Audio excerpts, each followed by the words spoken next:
I grew up going to prisons. I've said that before. My brother was incarcerated 9 times, so I've been to a variety of prisons.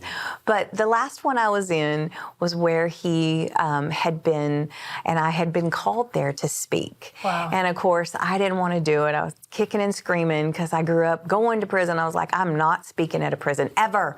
Right. And then it happened.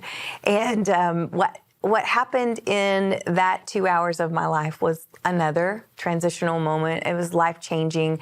I went in, spoke to 200 women, all in the same outfit. They were very captive audience. They were beautiful people. Yes. And I told them that this was where my brother resided and that he felt most at home in prison.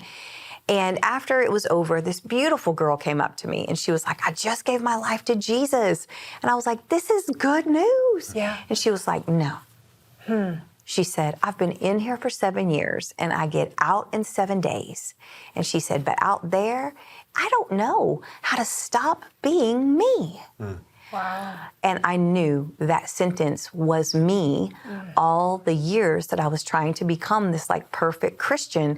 How do I stop being me? How do I stop malfunctioning and learning to know that God loves me no matter what my past is? Right. And so I drove home that day and I was like, listen, Lord, I am not starting a prison ministry. That's not going to happen.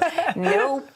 And he was so kind as he is. And he just quietly spoke to me and he said, I didn't ask you to have a prison ministry, but I am asking you to have a prison mentality ministry. I just know that when I heard the word prison mentality, I was like, what does that mean, God? And as I began to like lean in and ask him what he was saying, he was trying to show me that a lot of us are locked up in the real estate that's 6 inches right here. You know, we may not have ever spent time in a physical prison, but a lot of us are still locked up from our untreated trauma. And we want to like say no to it. I don't want to bring all that stuff up. But I believe that trauma is talking daily.